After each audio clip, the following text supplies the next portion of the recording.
Okay, it is 2:01, so I'm going to go ahead and get started. I think we might still have others joining us.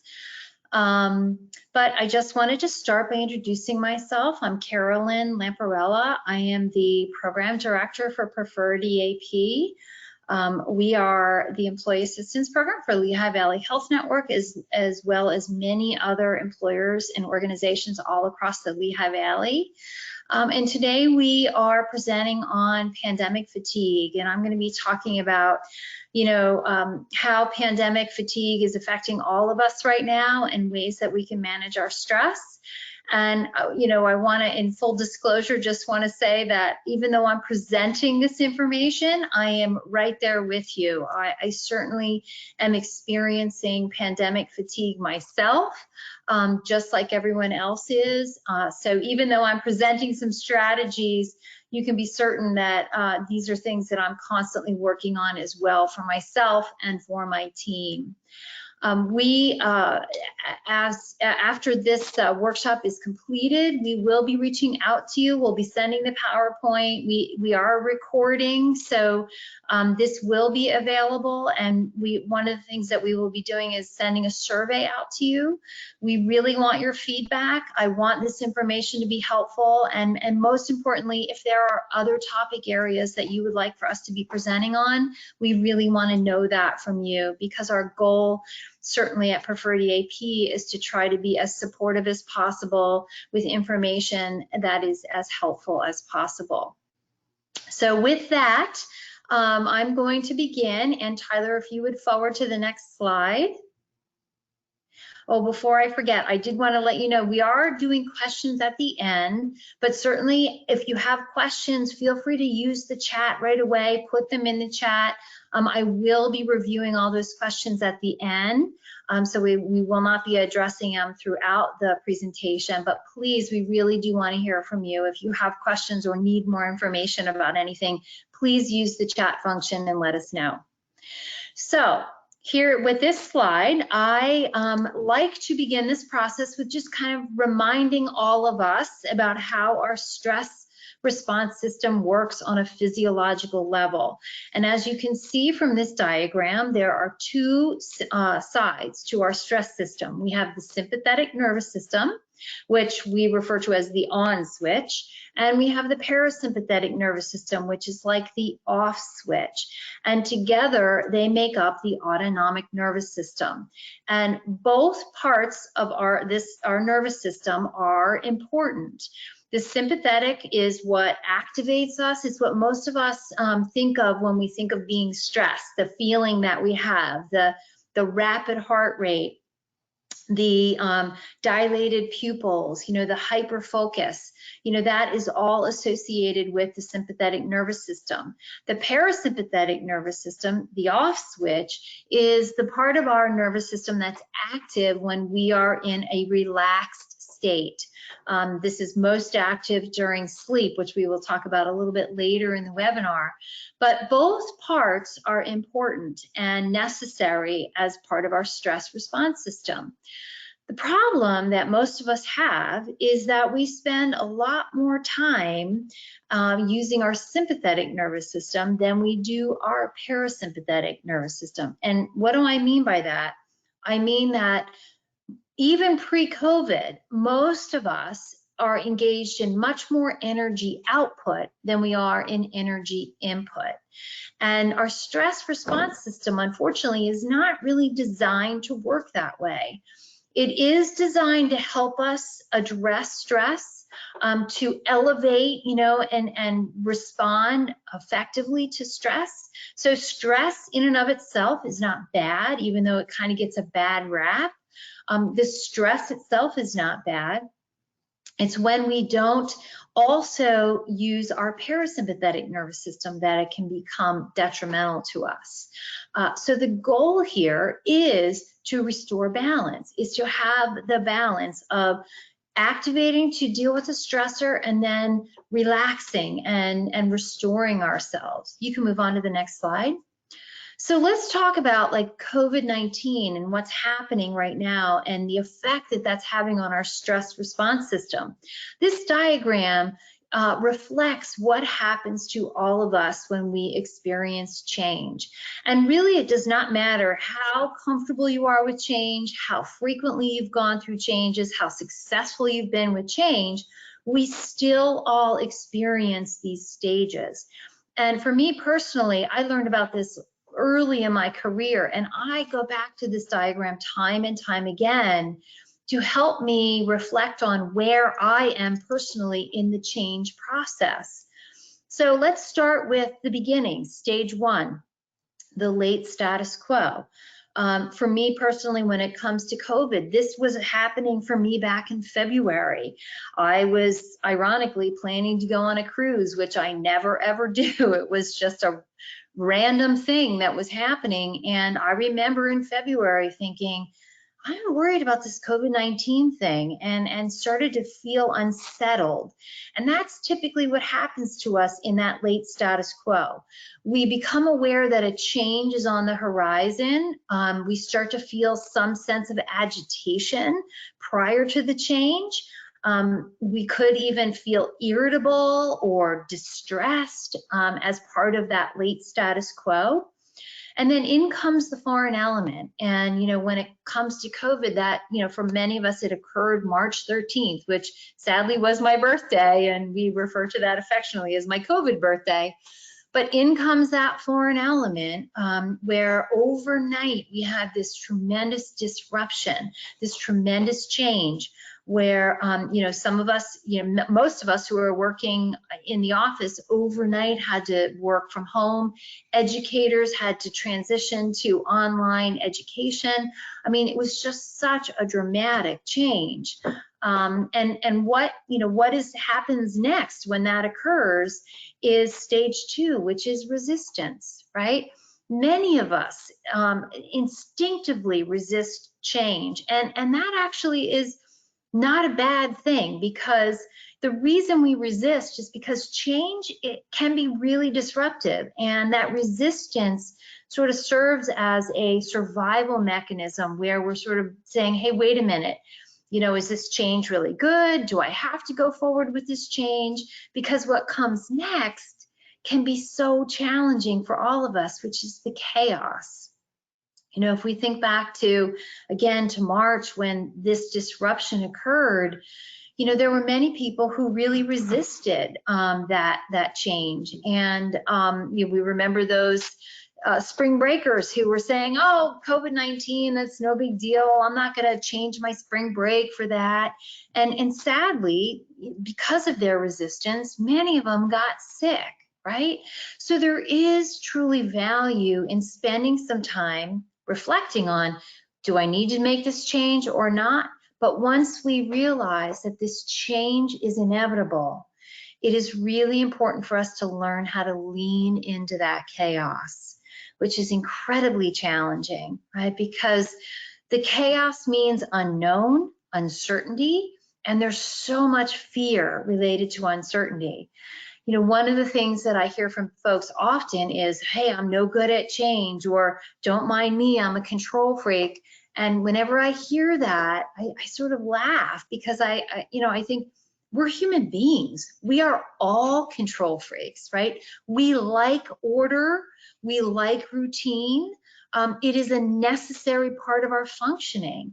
And when things are too chaotic, it becomes hard for us to function. And so we all are seeking that order, that routine, to help us get through the day. And as you can see from this diagram, if we are able to lean into the chaos, and if we do accept that that's an inevitable part of change, then it opens us up to the possibility of transforming ideas. And those transforming ideas are what help us move forward. They help us move through that chaos and eventually get to a place where we reach a new status quo. But it takes time and practice in order for us to integrate those ideas into our daily life. So that can be a challenge for us, right? Because if we aren't open to these transforming ideas, we can find ourselves kind of floundering in that chaos. But the fact that we're on this webinar together is a great example of a transforming idea.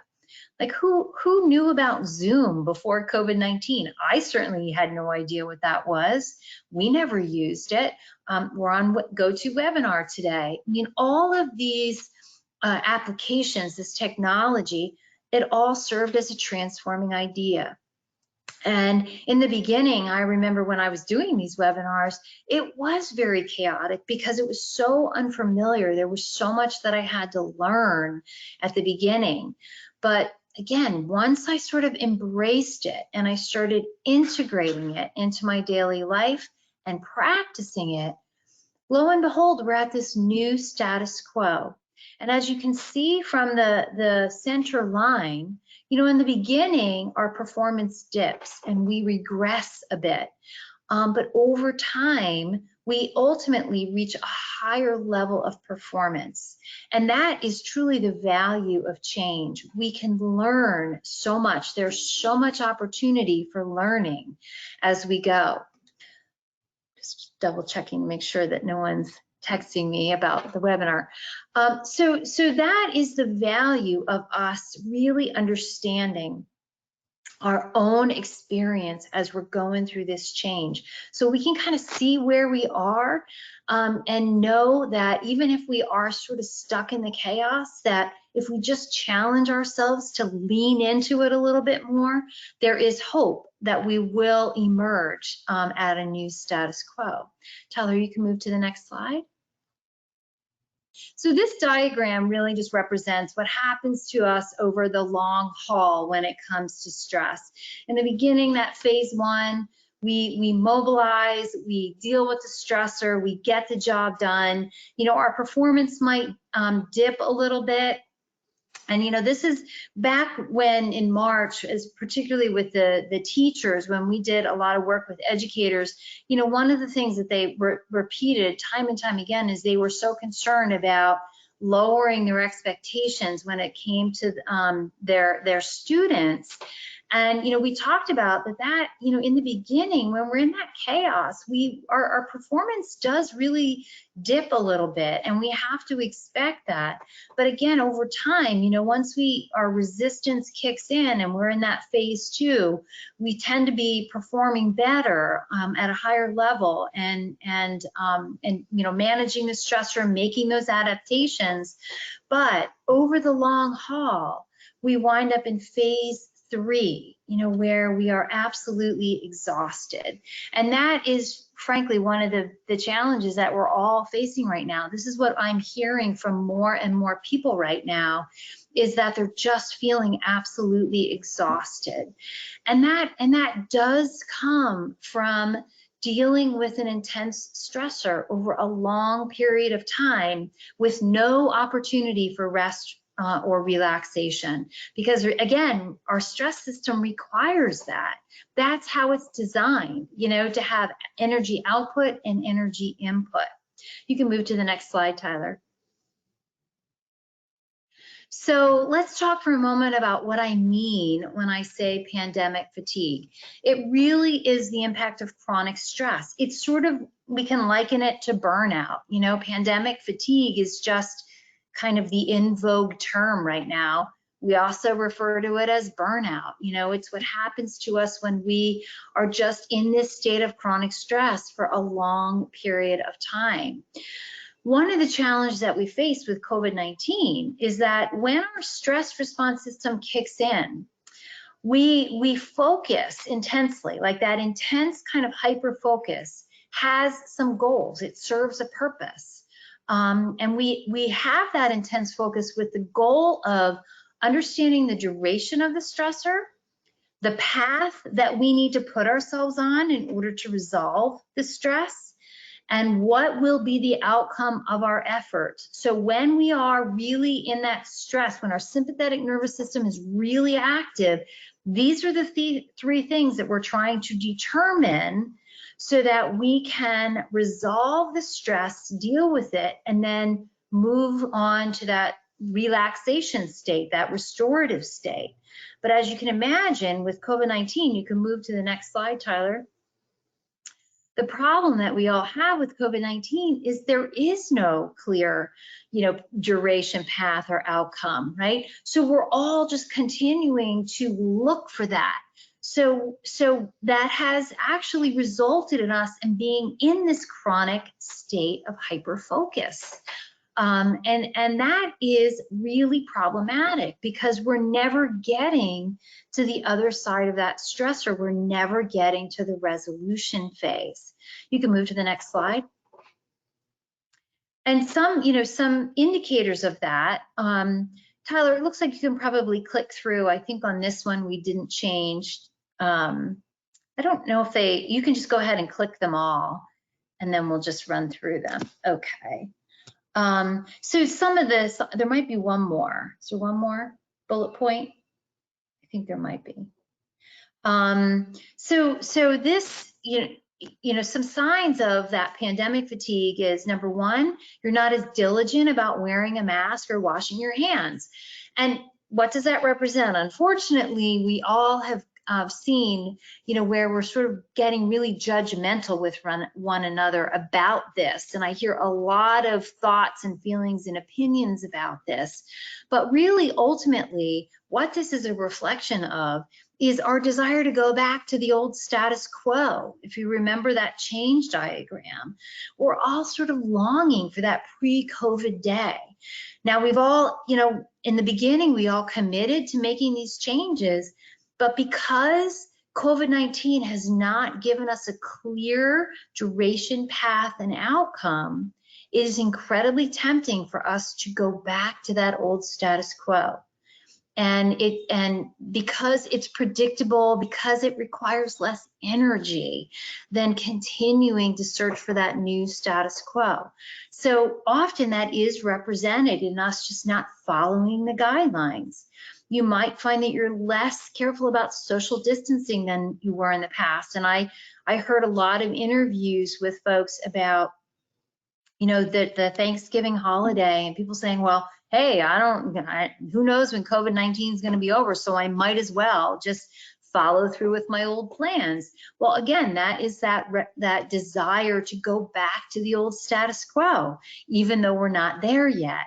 If you find that you're not getting enough sleep, or that you are getting enough sleep, but you still feel exhausted, if you're more impatient and more irritable, if things are upsetting you that previously didn't upset you, if you're feeling stressed by tasks or situations that you typically manage well, if you're not engaging in things you find enjoyable, if you're feeling, or if you're not engaging in things that you used to find enjoyable, like things that you used to enjoy, hobbies that you used to have, if you're no longer wanting to do those things, and I've actually heard that quite a lot, geez, I really like to play guitar and I just can't motivate myself to do it, or I really like to exercise, but I can't motivate myself to do it. Those are all signs of this pandemic fatigue. If you're feeling hopeless about the future, you're continuing to look toward the future for that resolution and you just feel hopeless. If you find that you're consuming alcohol, substances, or your food intake has increased, the challenge with all of those substances is they have that immediate effect on us of changing our physiology in the moment. So it's very tempting to rely on them because of that immediate impact they have on us. They calm us down right away. That's one of the reasons why we struggle with substances, because they actually do work in the moment.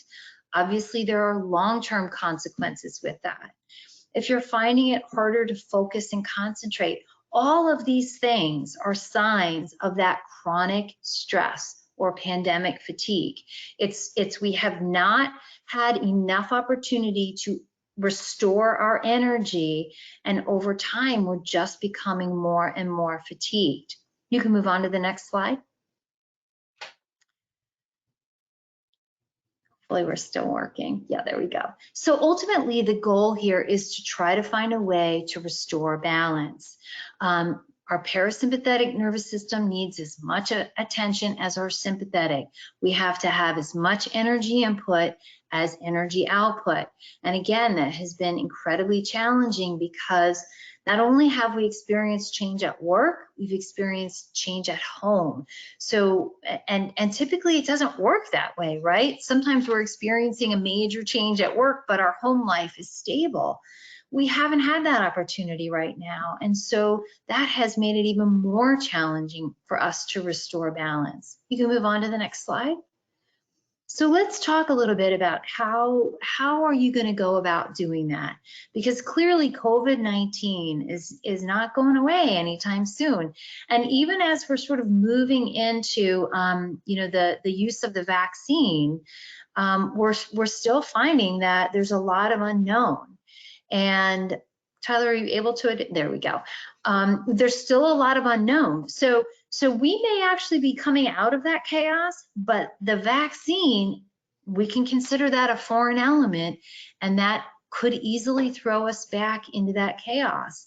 And I suspect we will be experiencing a lot of resistance because once again, when change occurs, when that foreign element comes in, it is natural for us to resist because that's the process. That's the time when we're sort of questioning, like, is this really good? Do I really want to do this? And so I suspect that we will be seeing a lot of that. And it will be an ongoing challenge for us. But, what I want you to be thinking about right now is how can you, in the present moment, adjust your stress response, okay? Because ultimately, that's what we're talking about. On a daily basis, how do we change the way our stress response system is working? How do we make sure that in addition to that energy output, we have energy input? Well, there's really two ways that we can do that, and they're referred to as outside-in strategies or inside-out. What do I mean by outside-in strategies? Well, for many of us, it could involve socializing, calling our friends, spending time with them, going out to dinner. It could be going to our gym, working out there. It could be taking medication, right? That's an outside-in. It's taking something outside of us and engaging in that or using that with the hope of changing our internal state. Because ultimately, when we engage in a behavior, it is usually in an attempt to alter our state of being, our internal state. I'm bored, let me pick up my phone and search Facebook. I'm lonely, let me go spend time with my friends, right? These behaviors we engage in to try to alter our emotional state of mind. What do I mean by inside-out strategies? Well, these are strategies that we have control over. We have complete control over them. Why? Because they depend only on us. And these are strategies like mindfulness, meditation, prayer, journaling, things that cause us to sort of turn inward and identify what we're feeling and then engage in some sort of behavior that we have control over. You can move on to the next slide. And so really, in order for us to begin to emerge from this pandemic fatigue, we are going to have to be very intentional about our routine. And unfortunately, we're going to have to shift our focus, right? As I said earlier, when we're under stress, we're sort of focused on that duration, path, and outcome, where our goal is to resolve it. Well, we're not really going to be able to resolve COVID-19 on our own, right? So we have to switch our focus to efforts that we can control.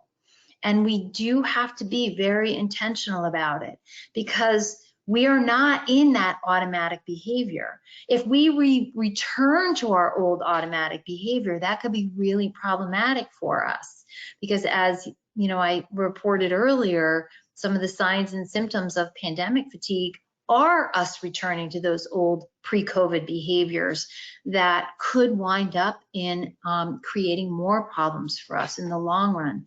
So we're gonna have to be intentional about new behaviors, new ways of operating.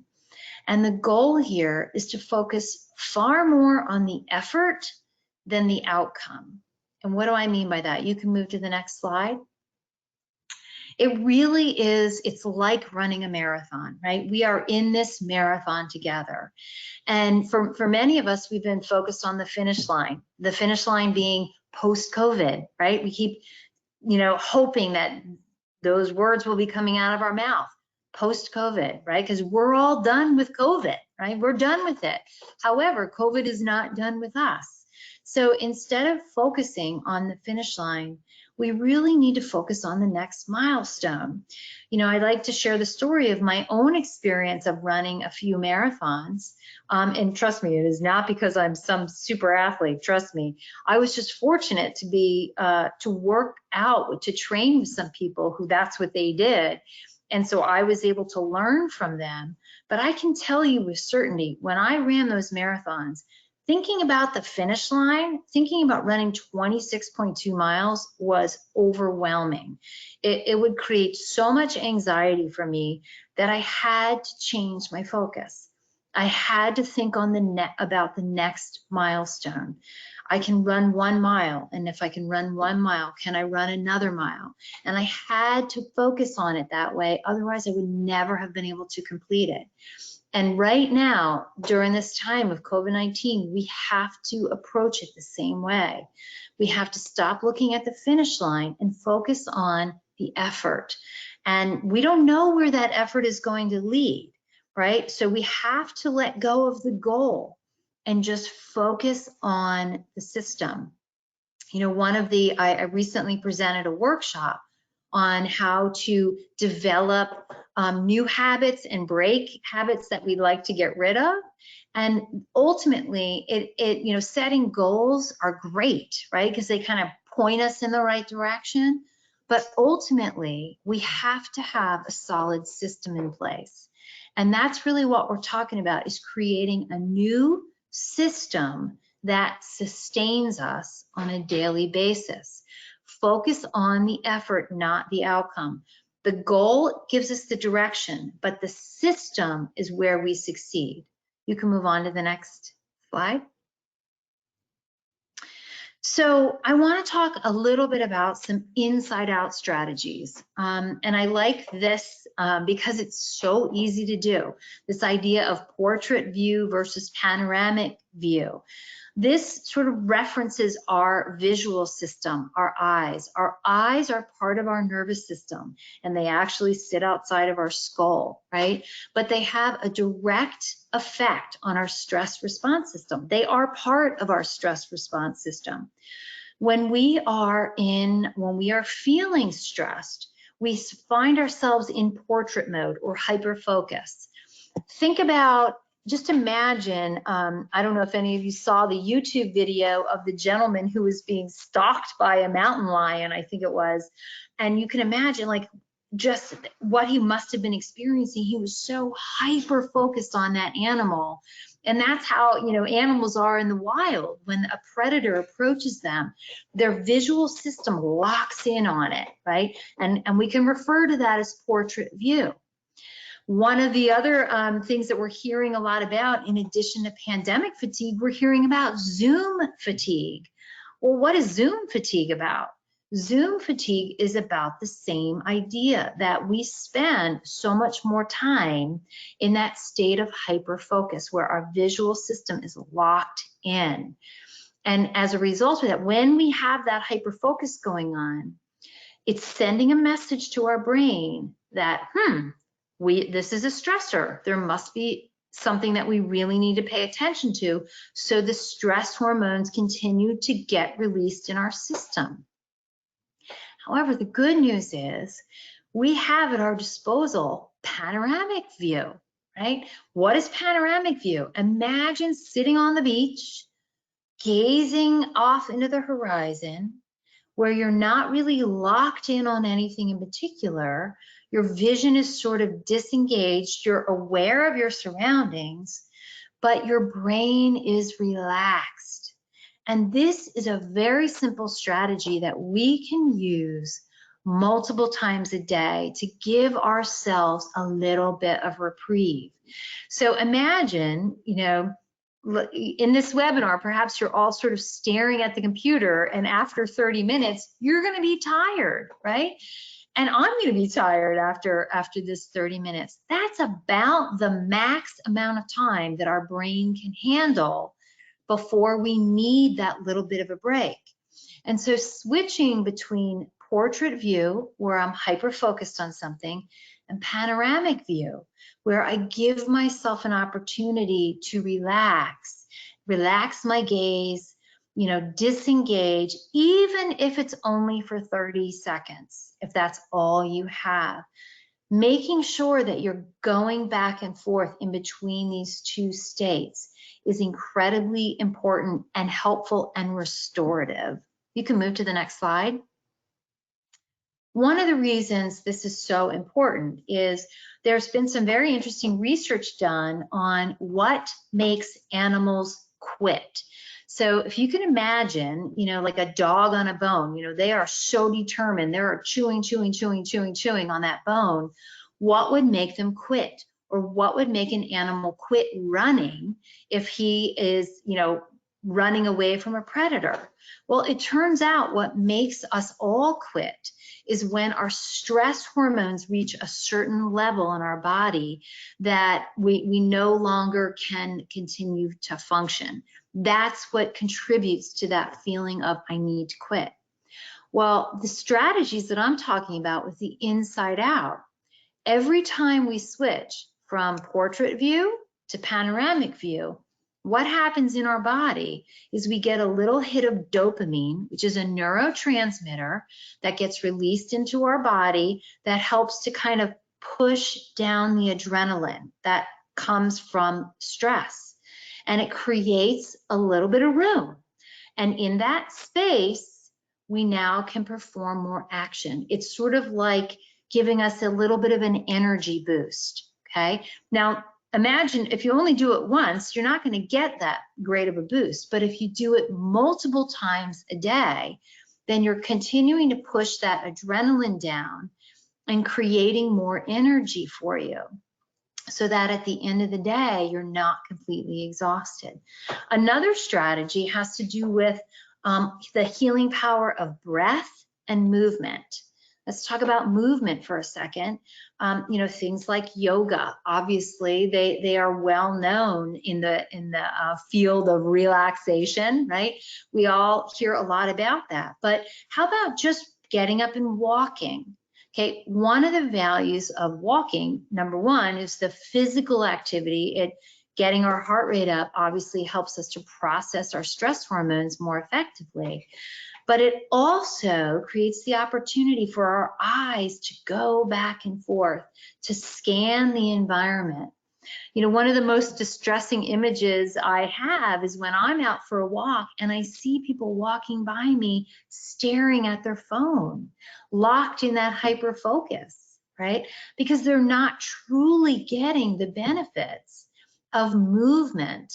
Because when we put ourselves out in the world, our eyes relax and our gaze moves from side to side.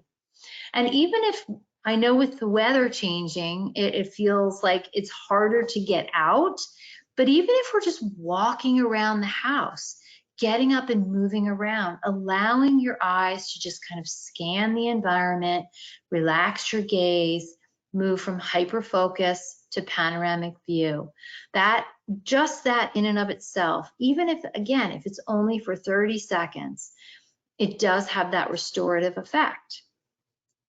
Another really effective inside out strategy has to do with our breath. A lot of the things that we do to help ourselves to relax, they work over the long term. They require daily practice, things like mindfulness, which I'll talk about in a moment, meditation. They do help us, but it does take multiple episodes for us to really feel that effect on ourselves. Our breath is instantaneous, right? Changing our breath changes our physiological response immediately. And so let me just turn your attention to something you probably do every day instinctively without even being aware of it, because it is actually considered a reflex. In the neuroscience world, they refer to it as the physiological sigh. And what is that? It's not just the deep sigh, but it's the 2 breaths, quick breaths in with an exhale. So it looks a little bit like this.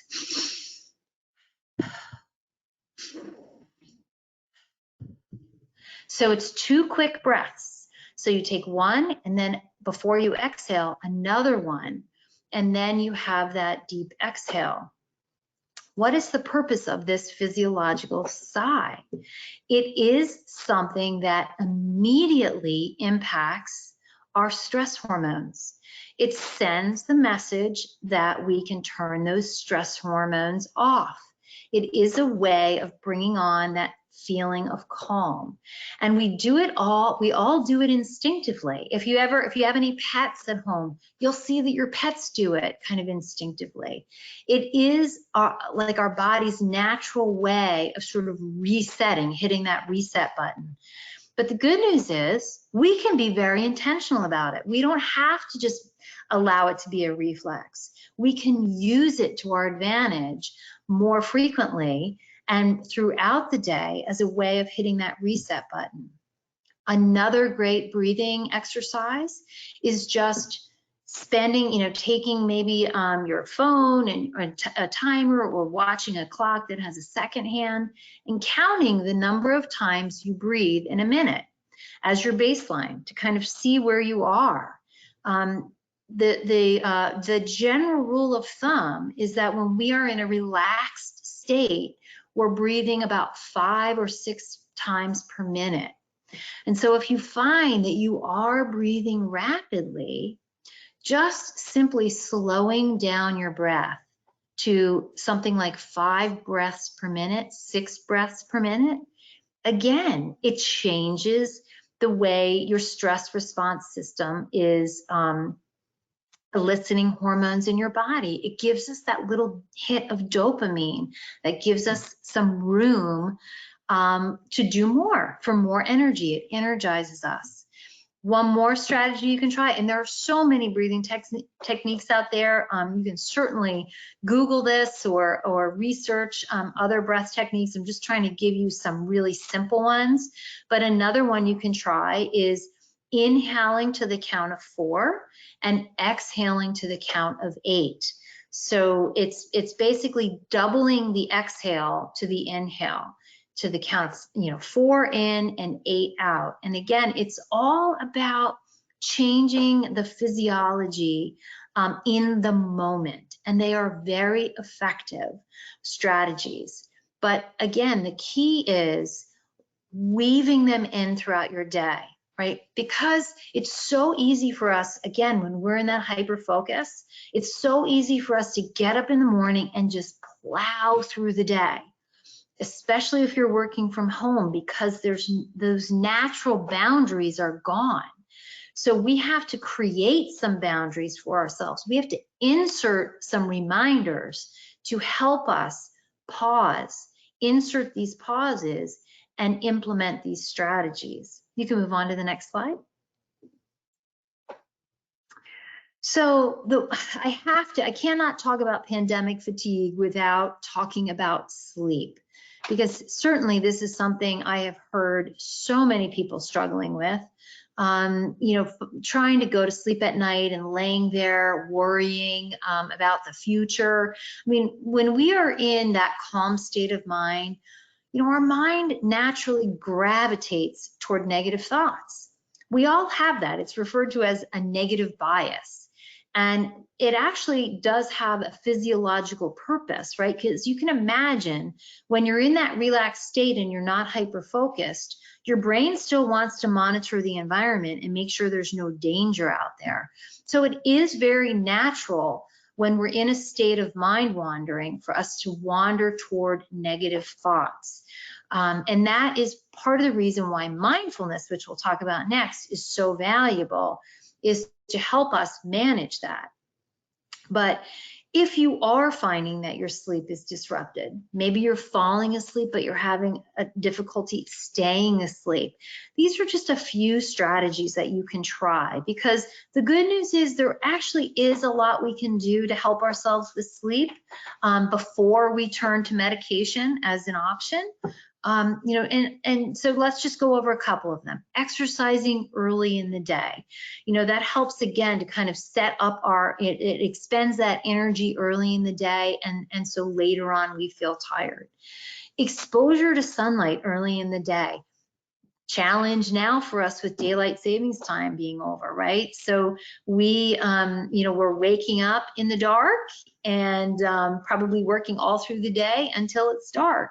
So we have to, again, be very intentional about stepping outside, getting some sunlight, you know, putting ourselves in the sun, even on those gray days, exposing ourselves to natural light can help to set our biological clock for the day and get it ticking so that by the end of the day, we're ready for sleep. You know, making sure we have a wind down routine at least an hour before we want to be asleep. Using your bed for sleep only or sex, you know, those are the two things. You know, one of the things about being human is we like associations. We begin to associate environments with certain behaviors. And we just crave that. We crave that structure and routine. So the more we just use our bed for sleep, we're not bringing work into our bed, we're not watching the news while we're sitting in bed.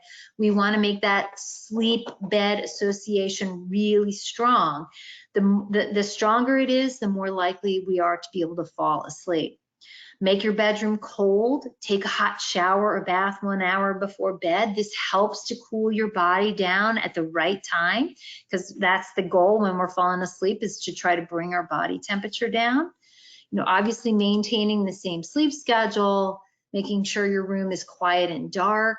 You know, whether you meditate or not, doing some of these meditation exercises right before bed, if you want to try them, that's a great time to try. Or some of the breathing exercises that I talked about. Maybe, you know, planning on doing 5 minutes of breathing exercises before you go to bed. Again, it helps to slow everything down and change our internal physiology to prepare us for sleep. Avoiding caffeine and alcohol before bed. Of course, caffeine, we all hear a lot about that, but some of us might actually go for that nightcap, you know, to help us calm down and go to sleep.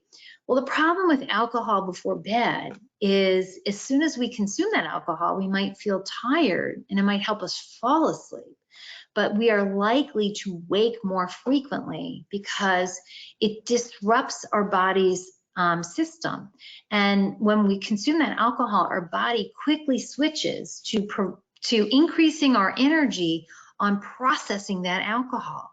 And so rather than our body temperature decreasing, it actually heats things up, because now we have to process this alcohol, and it disrupts the sleep over the course of the evening. And the other strategies, don't lie in bed awake or look at the clock if you wake up. I have a young client that I work with, and she's very focused on her sleep. She's 14. And so we spent our whole time yesterday talking about strategies to help her with her sleep. And one of the things we talked about is performing a body scan, you know, a guided body scan, to, if she wakes up in the middle of the night, rather than looking at the clock or just laying in bed doing nothing, we talked about, you know, she has a meditation app, and we said, you know, hey, let's just try that body scan, because it gives you something to focus on without requiring a lot of energy. And it is a form of meditation, actually, that is very much associated with sleep. So I encourage you to give it a try. And there's plenty of apps available to download. You can move on to the next slide. So the next thing that I want to talk about, I believe the next slide is about mindfulness. And we hear a lot about mindfulness. It's very popular. You know, one of the things that has happened with Preferred EAP is the Center for Mindfulness through Lehigh Valley Health Network now falls under Preferred EAP. So Dr. Susan Wiley, who started that program, I think maybe 20 years ago, it's been a long time, is now working with us and to help us develop programming that we can bring to you. We're trying to have programming such as the traditional MBSR mindfulness-based stress reduction, which is a 8-week course. We're sort of, that's the really time-intensive one, and now we're developing something we refer to as mindfulness on the spot, where we're just teaching folks beginning meditation, just to give you a few strategies that you can try to make it feel more accessible to you. But I want to just pause for a moment and talk about what we mean by mindful meditation, because I think often people get confused about what it means, because I hear from people saying, yeah, I've tried to meditate and I can't stop my thoughts, so it doesn't work for me. And what I want to say is that mindfulness is really, it absolutely is not about stopping our thoughts, because that really is an impossibility. I mean, if I tell you to stop thinking about something you're worried about, there's no way you're going to stop thinking about it. And when someone presents a worry and I say, oh, there's no need for you to worry about that, that never works, right? You know, in fact, we get more worried because we feel like people aren't getting it, right? So it really isn't about stopping our thoughts. It's about the awareness of our thoughts. And so this formal definition of the awareness that arises from paying attention on purpose in the present moment and non-judgmentally. That is the key component of mindfulness. So it's awareness. Oh, geez, this thought just keeps coming back. I keep having this same thought over and over again. It's awareness that that thought is there, but it's not judging it. It's not, and by not judging it, I mean, we're not giving it more power than it deserves. We're not assuming that it's a fact. We're not judging it as absolutely correct. We're not judging it as bad, right? We're just aware that that thought is present. And in you know, the act of mindfulness is then taking that awareness and being very intentional about being in the present moment. So I want to just quickly go over a couple of strategies, mindful strategies that you can try in those moments when you catch your thoughts, maybe out there in the future, worried about something that hasn't happened yet, or maybe replaying something that already has. Unfortunately, every time we replay stressful events in our mind, we unfortunately bring on that stress response again. So it is really important for us to be aware, okay, I'm processing something that happened in the past, but recognizing that already happened. There's nothing I can do about it. So I might as well just turn my attention to the present moment, because that's truly the only thing that we can do something about is our present moment. You can move on to the next slide, Tyler. So one very simple mindfulness exercise that you can try to bring yourself to the present is focusing on your senses, right? Because our senses, again, are part of our stress response system. What do our senses, what is the purpose of our senses? It's to constantly be scanning our environment and sending messages to our brain so that we're able to adapt, respond to the environment that we're actually operating in. So our senses are always exist in the present moment. So turning your attention to 5 things you see, 4 things you touch, 3 things you hear, 2 things you smell, and 1 thing you taste. Just turning your awareness from taking it from your thoughts of the future, thoughts from the past, to these experiences in the present moment. And ideally, this would be a great exercise to do to combine that portrait view versus panoramic view. So staring out the window, staring off into the distance and focusing on your senses, but then also maybe adding some breathing exercises as well. You know, where all of these things, again, are part of that inside out strategy that has that immediate effect on your physiology. It is immediate. So it gives us that dopamine hit right when we need it, presses the adrenaline down, and gives us a little bit of restoration. We can move on to the next slide. Another thing that I like to encourage people to do, because it's not always easy for us to remember, right? Like we might get to the end of the day and look back and go, geez, I don't even really know what I did today, right? We're so focused on whatever it is that whatever task at hand, that we find ourselves at the end of the day and we totally forgot, you know, to do these exercises. This is where those external cues can be so helpful, right? None of us would be as good at wearing masks or socially distancing without some of those external cues. Going into the grocery store, seeing those dots on the floor. These are all things that help us remember to be intentional about those behaviors, right? So a familiar object like a stop sign is a great, it's a great cue. It's a great trigger for a new behavior. The new behavior being stop, take a breath, observe the sensations in your body, and proceed with self-compassion. Now, self-compassion is something that we all struggle with. I would venture to guess that everyone on this call feels compassionate, you know, toward their family. They feel compassionate about their loved ones.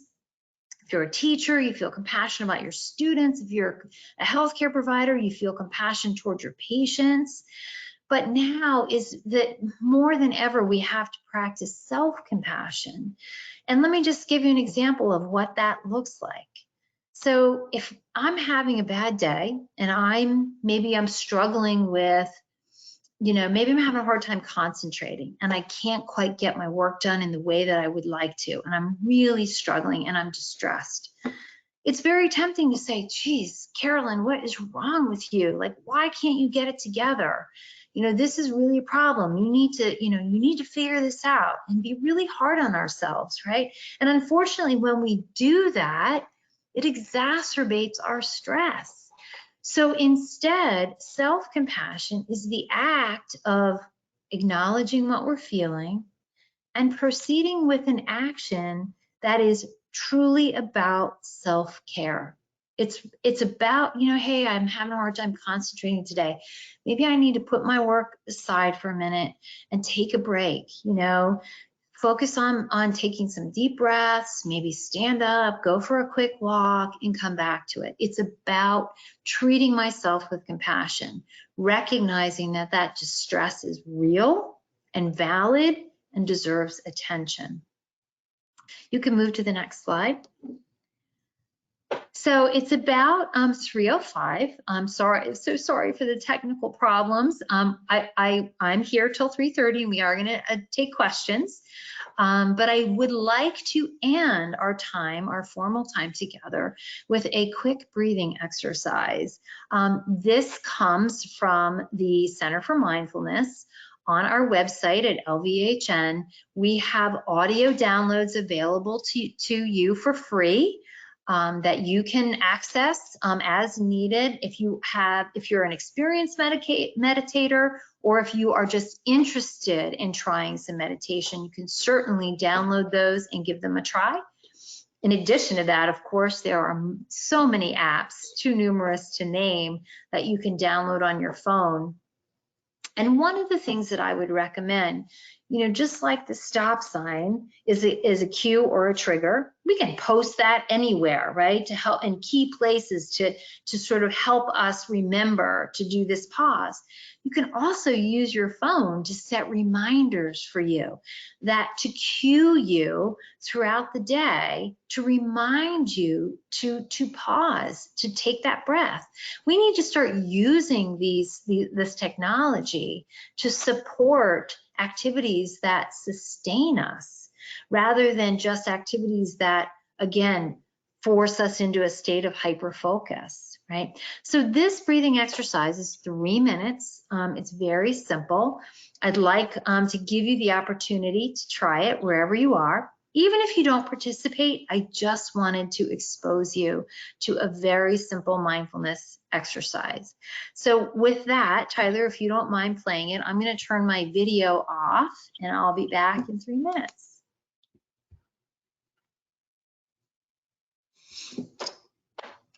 This is the 3-minute breathing space. This is a simple mindfulness that can be practiced anywhere, anytime. It's best to be sitting so that you can relax your body fully, but you can practice standing up or lying down. The intention is to create a brief breathing space for mindful relaxation. You can use it like a reset button to get a fresh start, even in the middle of a very busy day. Begin by bringing your attention to the sensations in your feet. You may notice an awareness of the position of your feet and the sensations of weight bearing. Perhaps you notice a sensation of tingling or pressure. You may not notice any sensation. Slowly shifting your attention to the sensations in your legs and buttocks. You may notice tightness or looseness of the muscles. Perhaps noticing the pressure of your body making contact with a chair. What sensations do you notice? Shifting attention again to the belly, chest, and back. Can you feel the body breathing? What do the sensations of breathing feel like in the back and the ribs? Then shifting your attention to the hands. First, attending to the backs of the hands. Perhaps you're sensing temperature there. Then moving your attention to the palms and the fingers. What sensations are here?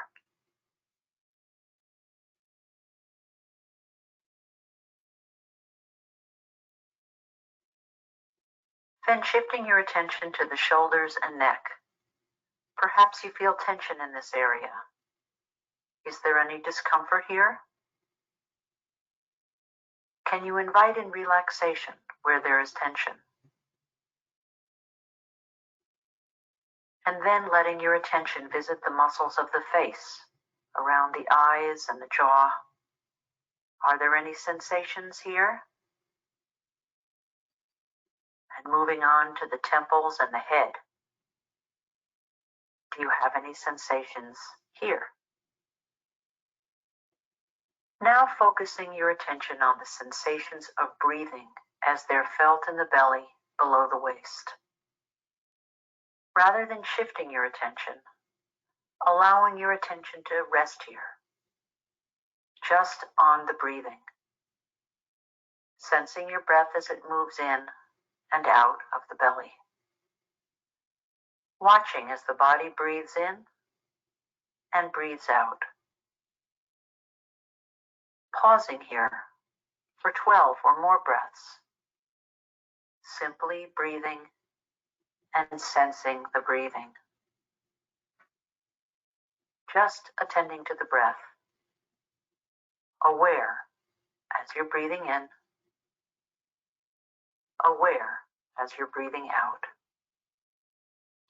If your attention slips away from the breath, gently bringing it back to rest on the sensations of breathing. Just like strengthening a muscle, you're strengthening your capacity to pay attention.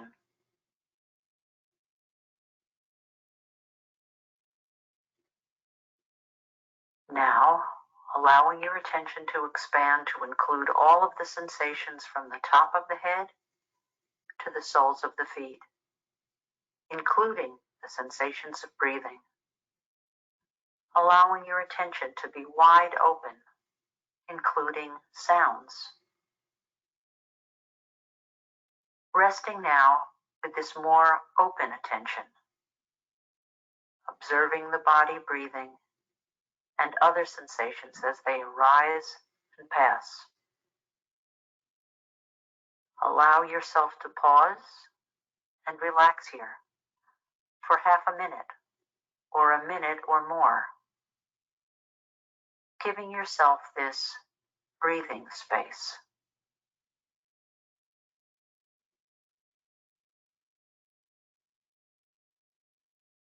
And as we come to a close, inviting in a sense of appreciation for yourself, for giving yourself this little gift. What else is here to be appreciated?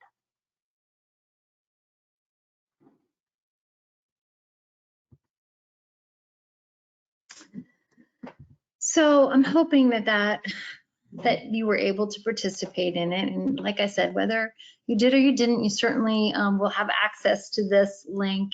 I just encourage you to explore and experiment with different mindful meditation exercises or other types of meditation, because it really does have that long-term benefit of helping to restore balance. Tyler, do you want to just move to the next slide? Just want to draw everybody's attention to, if you do have, I'd like to take questions now, but if you do have additional questions or information you would like after this webinar, you certainly are able to reach out to us at our website at preferredeap.org. And we have a contact us page on our website that you can send us an email with anything that you need, any questions or information that you'd like, and we certainly will respond. So with that, Tyler, I'm going to open it up to questions. Do you have anything in the chat that you want to share with me?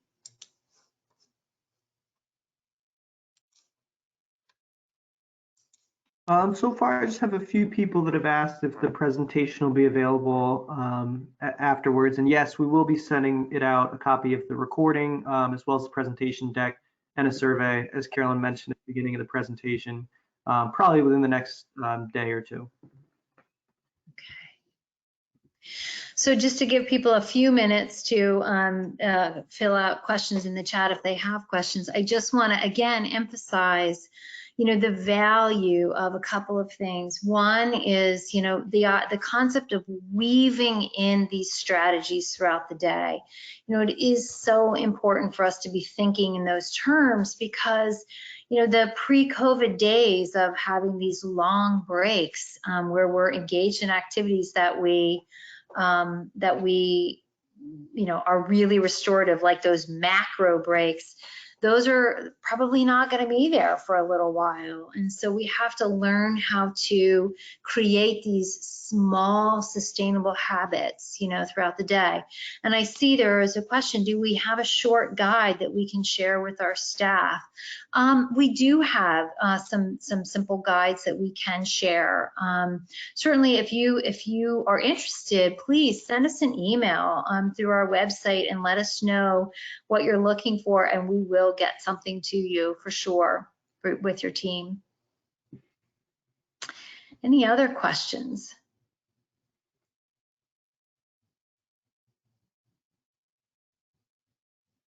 The other thing I want to emphasize is, again, relying on external cues and triggers to help you remember some of these new behaviors that you're trying to implement.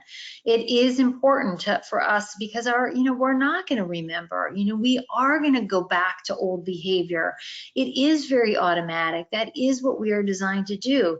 So the idea of being intentional it's challenging. It actually takes a lot of energy to be very intentional about developing a new routine, right? It's like, when you're driving to work and then, you have the same route every single day, and then all of a sudden there's construction and now you got to find a new way to work. You have to actually think about it. You have to figure it out. You have to remember it every day, and that does require energy. So relying on external cues and triggers can really be helpful to us, and that's why I like that stop sign, posting things around the house in key places. And this is what I would recommend actually for your teams. you know, maybe having some kind of system in place that every time you get together as a team, you engage in some type of restorative activity, whether it's a breathing exercise or something where you're just able to pause and reflect, and make that part of your normal routine. Or again, posting signs around, just helping us to remember to slow down and to take a breath. We actually developed some new posters at EAP that we will be distributing that actually have the several kind of levels of stress and when it's time to actually get help and different strategies. And so that may actually be helpful in response to the question that you posed about what kind of guide, you know, might you have for your team. Any other questions?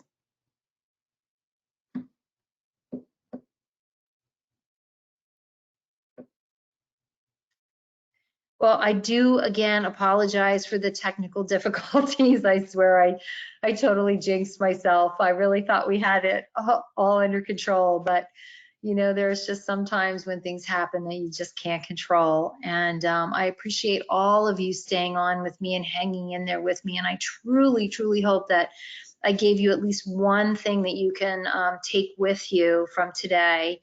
And again, certainly we are available. We want to be there to support you. And please, if there's any feedback that you want us to know or any topics you want us to cover, please let us know when we send out the survey to you.